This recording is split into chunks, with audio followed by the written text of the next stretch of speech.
Hello बच्चों। तो आज मैं लेके आया हूँ आपके लिए बीटीएस CT10 पेपर जो आता अपना नीट का 16 दिसंबर को, उसके कुछ चैलेंजिंग क्वेश्चंस। तो चलिए आज उसको सोल्व करके देखते हैं कैसे होना है। ठीक। तो सबसे पहले हम लोग यहाँ पर ये क्वेश्चन ले रहे हैं। ये क्वेश्चन है आपका 11 नंबर का एक जो क्वेश्चन है, इसको सोल्व करके देखते हैं किस तरीके से सोल्व होगा। ये बहुत ज्यादा डिफिकल्ट नहीं है, बट देखो, कैपेसिटेंस C यहाँ पर क्या है, कनेक्टेड है कंडक्टिंग रोड लेंथ L। ये हमारी जो लेंथ है आगे वाले एंड की, ये लेंथ L है। With velocity V in a transverse magnetic field then charge develop in the capacitor क्या होगा। यानी we have to find out the charge. तो चार्ज के लिए कैपेसिटर में क्या फॉर्मूला होता है, सिंपल सा फॉर्मूला होता है Q equals to CV।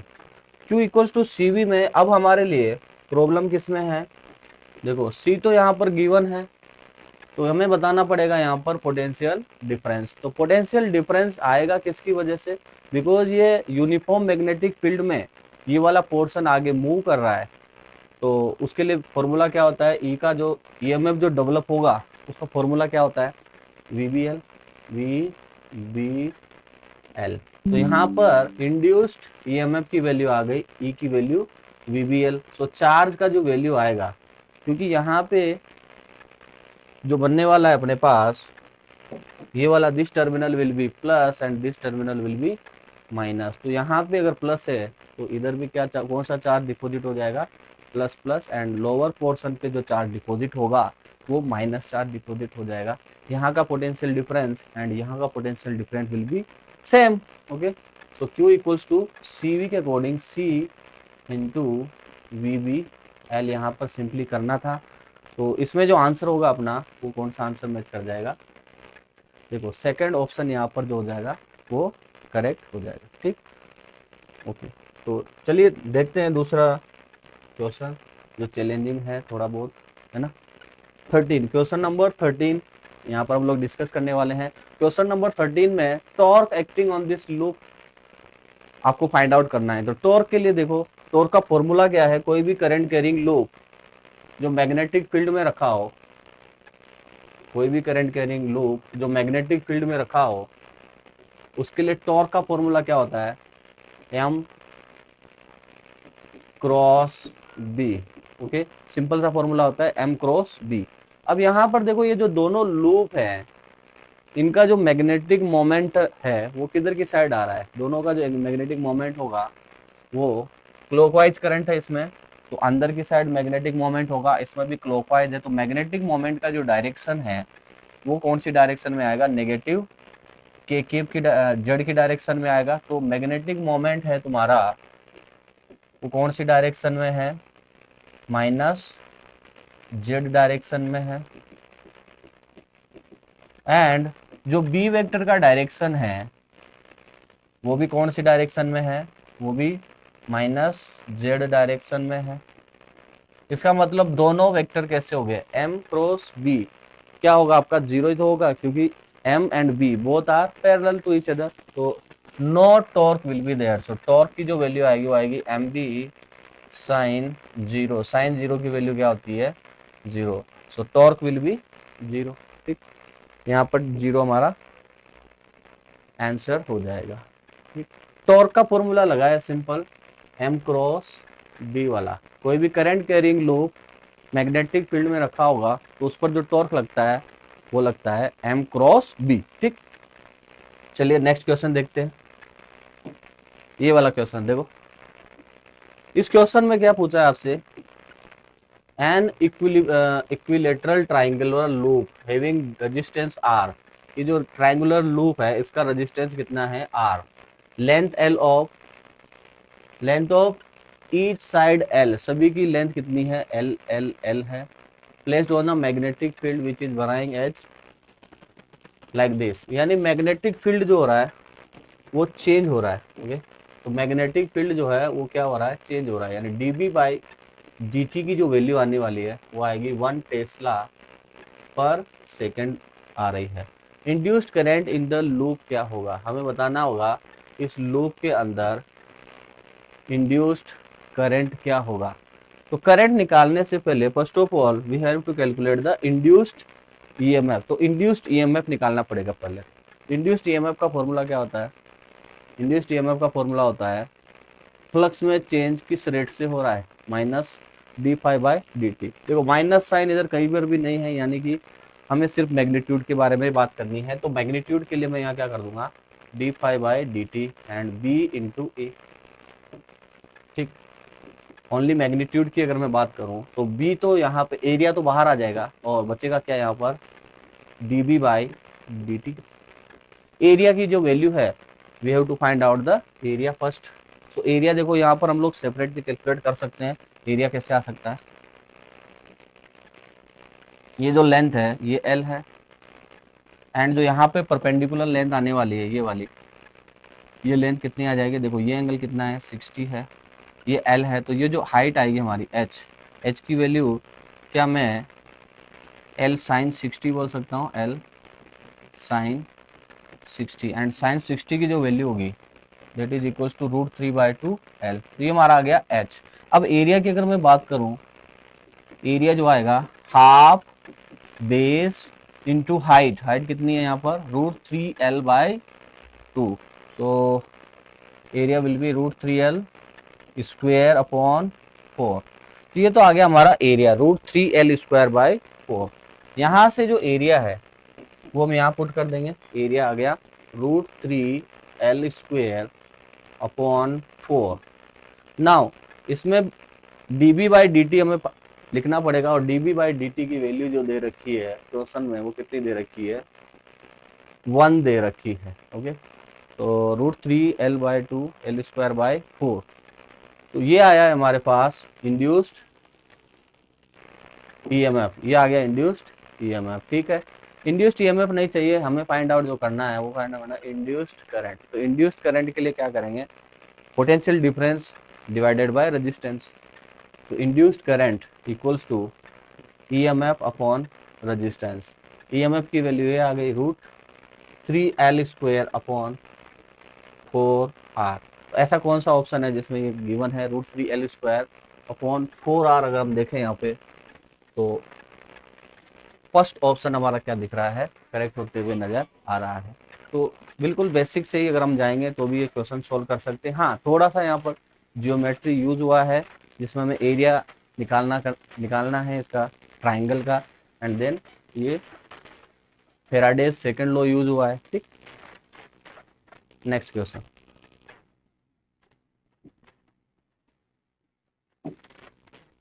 Okay, तो ये वाला जो क्वेश्चन है, इस क्वेश्चन में क्या कह रहा है कि conducting road of mass m length l is connected bye 2 identical springs. यहाँ पे 2 स्प्रिंग्स है जिनसे एक रोड कनेक्टेड है नीचे। सिस्टम इज इन इक्विलिब्रियम, यानी ये पहले से ही इक्विलिब्रियम में है, already they are in equilibrium. And uniform magnetic field of magnitude B directed perpendicular to the plane of paper, यानी मैग्नेटिक फील्ड प्लेन के परपेंडिकुलर की है।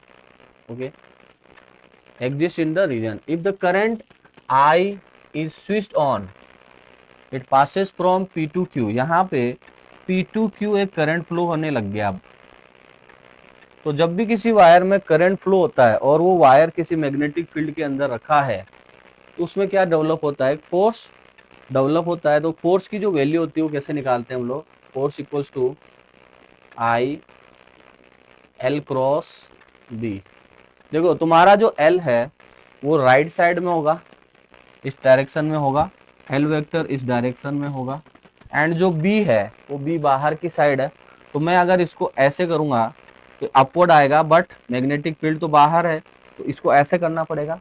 इस तरीके से अगर मैं इसको घुमाऊंगा बाहर की साइड में तो जो फोर्स लगेगा वो किस डायरेक्शन में लगेगा, डाउनवर्ड डायरेक्शन में लगेगा, क्योंकि यहाँ बी वेक्टर कहाँ पे है, बाहर की साइड में, तो फोर्स लग रहा है डाउनवर्ड, यानी इसमें इलोंगेशन और बढ़ जाएगा। तो वो एक्स्ट्रा जो इलोंगेशन आएगा वही हमसे पूछा गया है। Further maximum elongation in the spring क्या होने वाला है, यही हमसे पूछा गया है। तो अगर मैं पहले की बात करूं, जो सिचुएशन पहले रही होगी उसको मैं इक्विलिब्रियम की कंडीशन पहले वाली लिख देता हूँ। ओल्ड कंडीशन क्या थी यहाँ पर, देखो उस टाइम पर mg जो है वो किसको बैलेंस कर रहा था, लेट से पहले जो इसमें एलोंगेशन था स्टार्टिंग में वो एक्स नोट का था, तो इलोंगेशन एक्स नोट का था, तो एम जी किसके इक्वल हो जाएगा, एक्स नोट के एक्स नोट के इक्वल हो जाएगा। ठीक, अब जब बाद में दोबारा से जब इक्विलिब्रियम आया, क्योंकि इसमें एक्स्ट्रा फोर्स लगा है आई एल बी का डाउनवर्ड, उसकी वजह से नया फोर्स नीचे क्या हो जाएगा, नया फोर्स जो नीचे होने वाला है डाउनवर्ड डायरेक्शन में, that will be M G plus I L B. और इसको जो बैलेंस कर रहा होगा वो कौन सा फोर्स बैलेंस कर रहा है, स्प्रिंग का फोर्स के एक्स्ट्रा इलोंगेशन एक्स प्लस पुराना इलोंगेशन एक्स नॉट। ठीक, तो अगर मैं इसको सोल्व करूं आगे तो M G plus I L B equals to K X plus K X naught. यहां से देखोगे तुम जो एम जी है वो पुराने के एक्स नॉट से क्या हो रहा है, बैलेंस हो रहा था स्टार्टिंग में ही, तो ये आपस में क्या हो गया है, कैंसिल हो गया है। जो नया एक्सटेंशन आया है x, that will be equals to I L B upon K simply. तो इस तरीके से आप लोग इसको कैलकुलेट कर सकते थे, एंड जो इसका ऑप्शन करेक्ट होने वाला है वो कौन सा होने वाला है, first option will be the correct answer. ठीक, उसके बाद हम लोग नेक्स्ट क्वेश्चन पे आते हैं, है ना।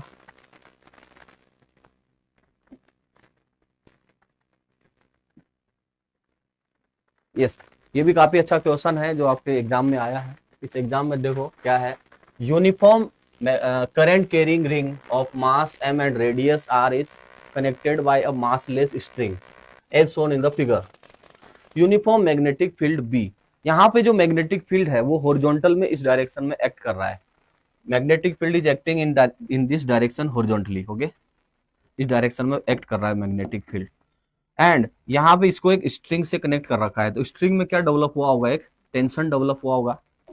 जो टेंशन है इसके दो कंपोनेंट ले सकते हैं हम लोग, एक हो जाएगा कंपोनेंट ऊपर टी कोस, इसको अगर मैं थीटा बोल दूं तो यहाँ पे हो जाएगा ये टी कोस थीटा, और एक कंपोनेंट हो जाएगा हॉरिजॉन्टली, उसको बोल देता हूं मैं टी साइन थीटा। ओके, सो अगर मैं यहाँ पर पहले लीनियर फोर्सेस को बैलेंस कर दूं तो उस केस में मुझे क्या मिलेगा, जरा देखो तो टी कोस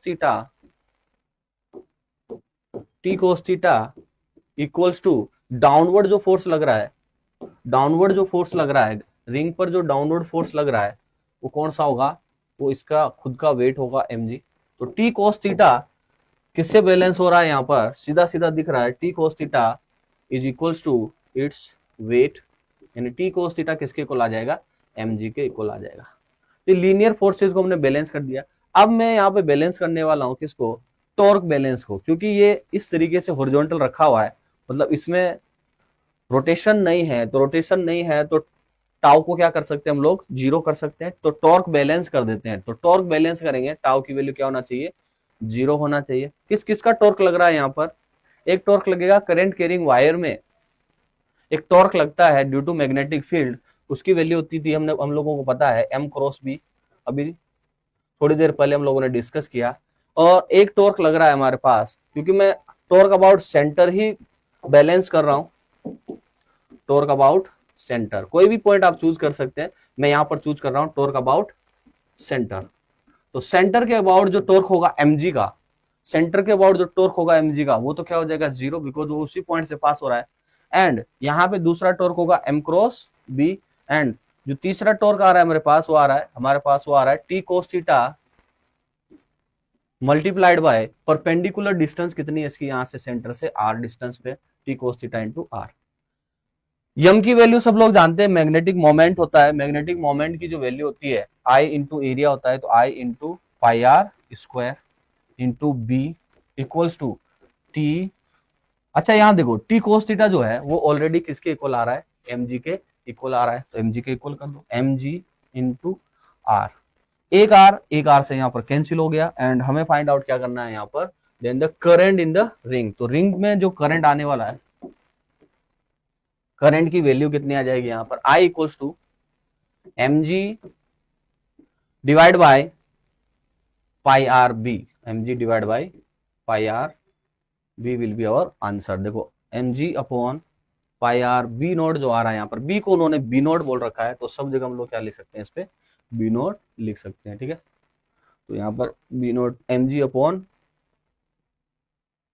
पाई बी नोट, जो अपना ऑप्शन सही का हो रहा है वो कौन सा हो रहा है करेक्ट, यहाँ पर फर्स्ट ऑप्शन जो है वो करेक्ट होते हुए नजर आ रहा है, ठीक।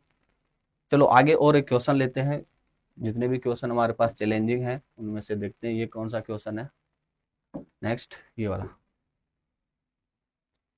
अगेन एक अच्छा क्वेश्चन है। Conducting rod A B moves parallel to X axis. एक कंडक्टिंग रोड है that is moving along the X axis, इधर की साइड में ये चल रहा है रोड। अब रोड चलेगा तो चलती हुई रोड पे हमेशा क्या इंड्यूस हो जाता है, ईएमएफ इंड्यूस हो जाता है। तो एक बैटरी की तरह वो काम करने लगता है, तो वहां पर बैटरी डेवलप हो गई एक तरीके से।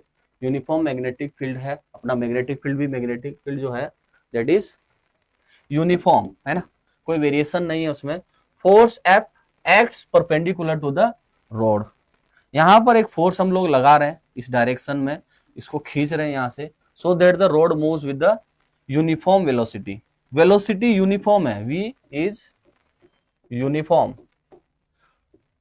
अगर तुम्हारी वेलोसिटी यूनिफॉर्म है तो इंड्यूस्ड ईएमएफ जो होगा वीबीएल, क्या इंड्यूस्ड ईएमएफ भी क्या हो जाएगा हमारा, कांस्टेंट हो जाएगा। अगर इंड्यूस्ड ईएमएफ कांस्टेंट हो गया तो ये कांस्टेंट बैटरी की तरह काम करेगा, नॉर्मल सर्किट की तरह। देखो ऐसा, capacitor, resistance and one battery is there, जिसका ईएमएफ कितना है, ई है, एंड ये सी और ये आर। अब यहां पे देखो तुम लोग, ये तो अपना नॉर्मल करंट इलेक्ट्रिसिटी वाला क्या बन गया, एक सर्किट बन गया है, आरसी सर्किट, ठीक है। तो आरसी सर्किट में सब लोगों को पता होना चाहिए, जो करंट होगा जब हम लोग स्विच ऑन करते हैं तो करंट स्टार्टिंग में क्या होता है, इंक्रीज होता है और डिक्रीज होता है। जब करंट यहां पे आई क्या होगा तुम्हारा, डिक्रीज होता जाएगा। क्या होता जाएगा, करंट डिक्रीज हो जाएगा। आरसी सर्किट में करंट डिक्रीज होगा क्योंकि धीरे धीरे क्या होता जाएगा, यहां पर प्लस चार्ज डिपॉजिट होता जाएगा और फाइनली इसमें जो करंट क्या होगा, जीरो हो जाएगा। तो जो फॉर्मूला लगेगा यहां पर वो किसका लगेगा, अपना रिड्यूसिंग करंट का लगेगा। यानी कि यहाँ पर लॉस होता जाएगा करंट का, और लॉस वाला जो फॉर्मूला होता है वो कैसे लिखते हैं हम लोग, डीके वाला फॉर्मूला कैसा आता है, ई की power minus T by tau ही तो आता है, I equals to I not की power minus T by tau. Decay वाला फॉर्मूला तो यही होता है, इंक्रीमेंट वाला फॉर्मूला डिफरेंट होता है। यहाँ पे अगर मैं आई की बात करूं, करंट की अगर मैं बात करूं तो वो क्या हो जाएगा, देखो करंट होता है VBL upon induced EMF upon resistance, EMF VBL upon resistance into e की power minus T by tau की वैल्यू यहाँ कितनी हो जाएगी, आरसी यहाँ पर होने वाली है ना। तो ये वाला हो गया हमारा करंट की वैल्यू। बट हमें करंट नहीं पूछा है, हमसे क्या पूछा है, फोर्स पूछा है। तो फोर्स की जो वैल्यू आएगी वो क्या होती है, फोर्स की वैल्यू आईबीएल, क्या होती है, आईबीएल। अब फोर्स इजीली कैलकुलेट हो जाएगा क्योंकि फोर्स जो है वो क्या हो जाएगा, आई बी इंटू एल, और आई की वैल्यू हम लोग यहां से पुट कर देंगे। आई की वैल्यू यही है, VBL upon R E to the power minus T upon R C, and ये जो बी एल आएगा एक्स्ट्रा उसकी वजह से यहाँ क्या हो जाएगा, स्क्वायर आ जाएगा, क्योंकि बी एल दूसरी बार आया है यहाँ पर, तो यहाँ पर B square L square upon R हो जाएगा।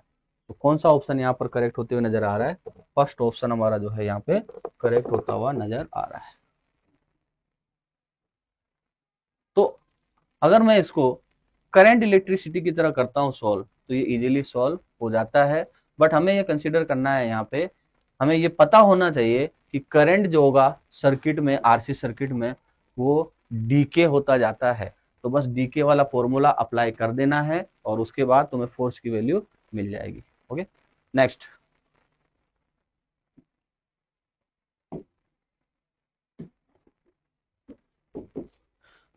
Question number 27। देखो, coil in the shape of an equilateral triangle. एक इक्विलेटरल ट्राइंगल शेप की क्या है, कोयल है हमारे पास, इक्विलेटरल ट्राइंगल। ये हो गया equilateral triangle. Each side L, सभी की साइड कैसी है, एल है।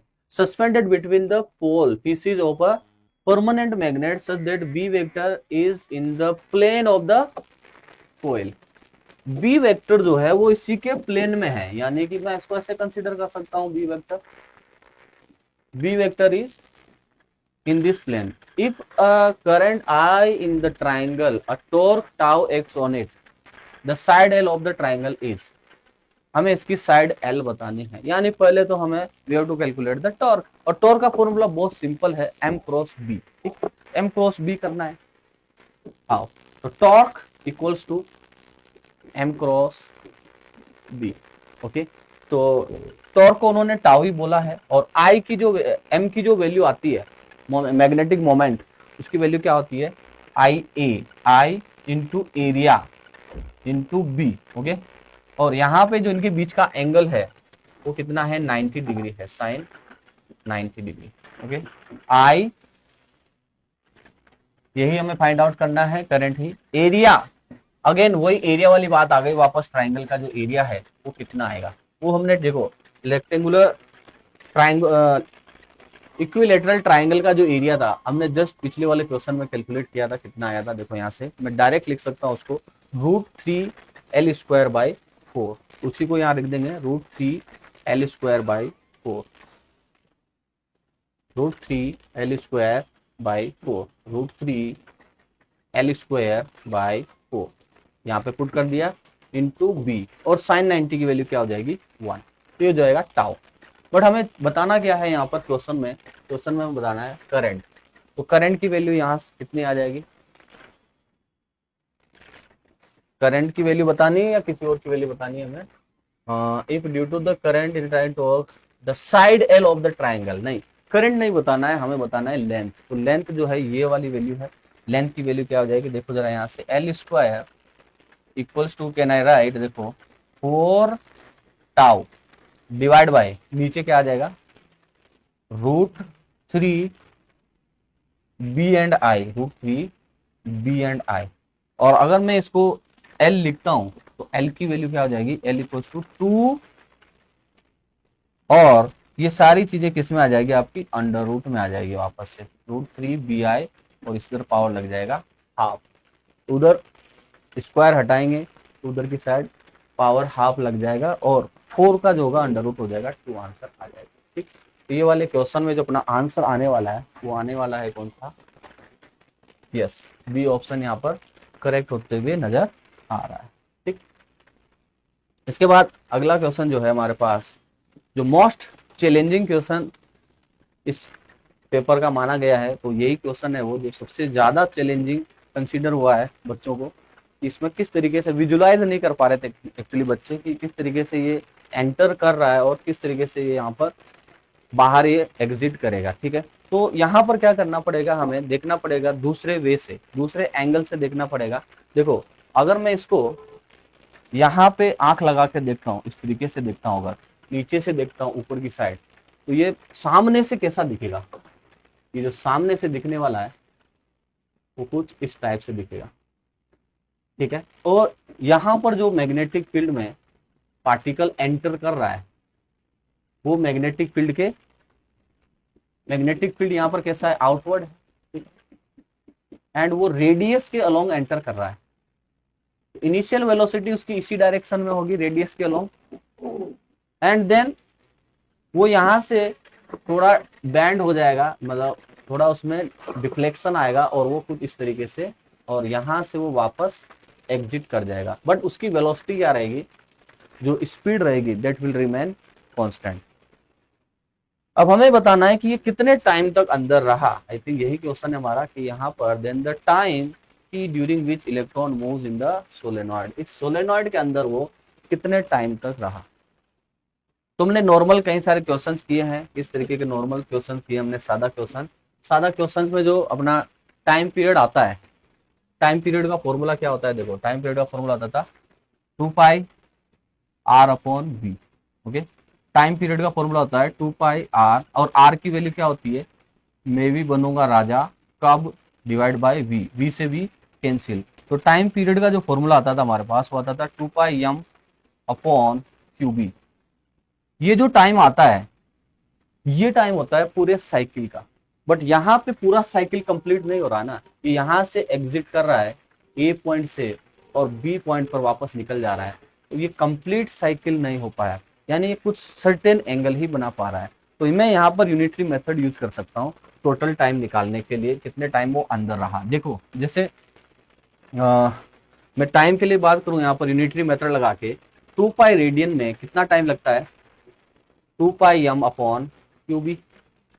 तो 1 रेडियन अगर बनाया होता इसने यहाँ पर तो कितना टाइम लगता, 2 pi M upon Q B upon 2 pi. That means यहाँ पर जो टाइम लगने वाला था वो लगने वाला था एम बाई क्यू बी, और क्यू की वैल्यू यहाँ पर कितनी है, ई, इलेक्ट्रिक चार्ज, इलेक्ट्रॉनिक जो चार्ज है वो कितना है, ई है, तो एम अपॉन ई बी। यहाँ पर 1 रेडियन के लिए इतना टाइम लगता। अब मुझे ये फाइंड आउट करना है कि यहाँ कितने रेडियंस बन रहा है, मैं उसको उससे मल्टीप्लाई कर दूंगा, ठीक है। तो वो दूसरा पार्ट है क्वेश्चन का, फर्स्ट पार्ट हमारा यहीं पर खत्म हो गया कि 1 रेडियन में कितना लगेगा, तो थीटा रेडियन में कितना लगेगा टोटल टाइम, थीटा रेडियन में टाइम कितना लगेगा, M upon E B multiplied by theta. जो so we have to calculate this angle theta. अब थीटा निकालना वो जियोमेट्री से निकलेगा, जियोमेट्री से इजीली हम लोग कैलकुलेट कर सकते हैं थीटा को। देखो कैसे कैलकुलेट कर सकते हैं, यहां से मैं लाइन परपेंडिकुलर ड्रॉ करूं और यहां भी एक लाइन परपेंडिकुलर ड्रॉ करूंगा, तो यही तो उसका क्या होगा, आर होगा। जो साइकिल बन रहा है मतलब सर्कुलर मोशन जो कर रहा है उसका जो सेंटर होगा वो ओ पर नहीं होके कहां पे होगा, ओ डेज पे होगा। ये वही वाला आर है जिस साइकिल में वो घूमेगा, है ना, वही वाला साइकिल का आर है। और जो अपनी सोलेनॉइड है लेट से उसका जो रेडियस है वो कैपिटल आर है, ये वाला जो रेडियस है ये कैपिटल आर है।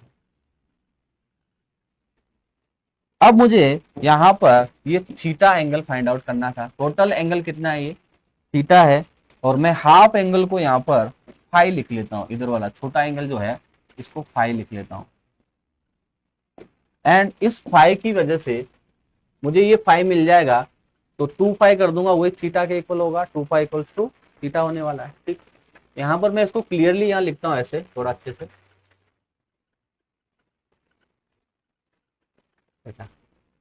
Little R capital R, this angle is phi,